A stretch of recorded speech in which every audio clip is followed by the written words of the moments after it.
নমস্কার, কলকাতা টিভিতে আপনাদের সকলকে স্বাগত। আমি আশিস চট্টোপাধ্যায়। রাজ্যের কোটি কোটি মানুষের স্বার্থ জড়িত একটি বিষয়ে কলকাতা হাইকোর্টের প্রধান বিচারপতির নেতৃত্বাধীন ডিভিশন বেঞ্চ একটি গুরুত্বপূর্ণ রায় দিয়েছে। যদিও এই রায় অন্তর্বর্তী এবং পরবর্তীকালে এই বিচার প্রক্রিয়া আরও এগোবে, কিন্তু এই রায়ের ফলে বহু বহু মানুষের, রাজ্যের গোটা জনসংখ্যার একটা উল্লেখযোগ্য অংশের স্বার্থের সঙ্গে জড়িত। সেটা কি?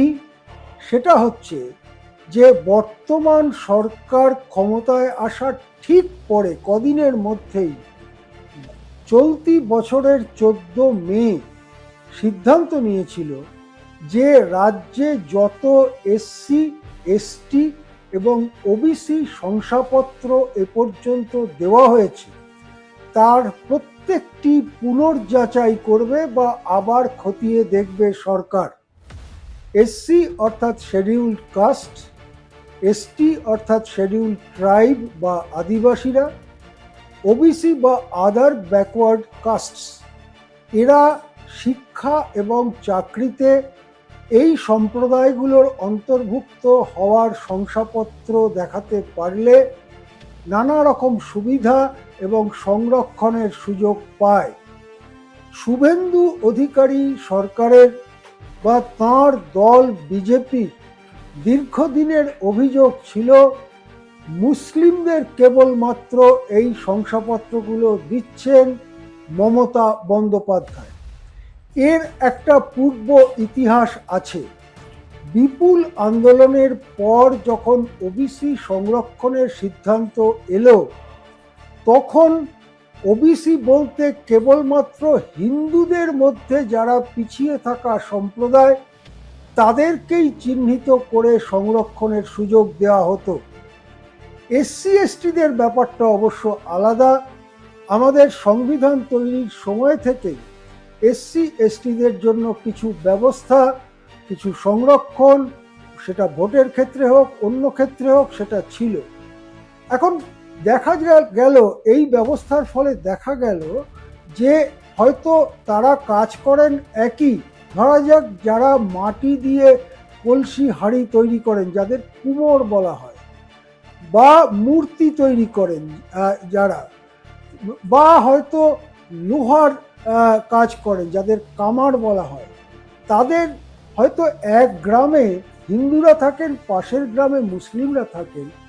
যে গ্রামে হিন্দুরা থাকেন তারা ওবিসির সংরক্ষণের সুযোগ পেলেন, কেবলমাত্র মুসলমান হওয়ার জন্য পাশের গ্রাম ওবিসির সুযোগ পেল না। যুক্তিটা কি ছিল? যুক্তি ছিল হিন্দু সমাজে এই যে চতুর্বর্ণ প্রথা বা জাতপাতের বিভেদ থাকলেও মুসলিম সমাজে জাতপাতের বিভেদ নেই, তাই হিন্দু সমাজেই একটা অংশ হাজার হাজার বছর ধরে বঞ্চিত হয়েছে। মুসলিমদের এই ধরনের জাতিগত, জাতগত বঞ্চনার সুযোগ নেই।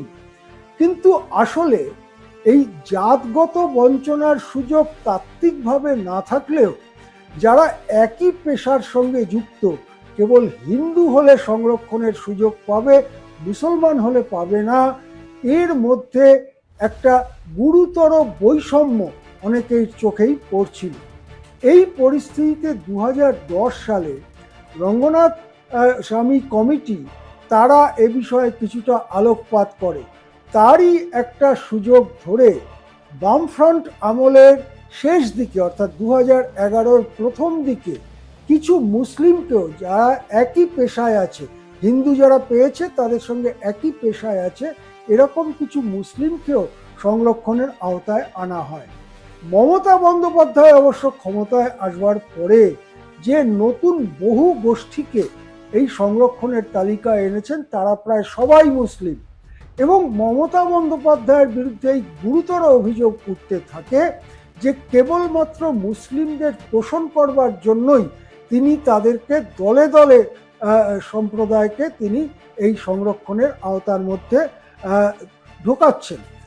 এই জিনিসটার বিজেপি বরাবর বিরোধিতা করেছে।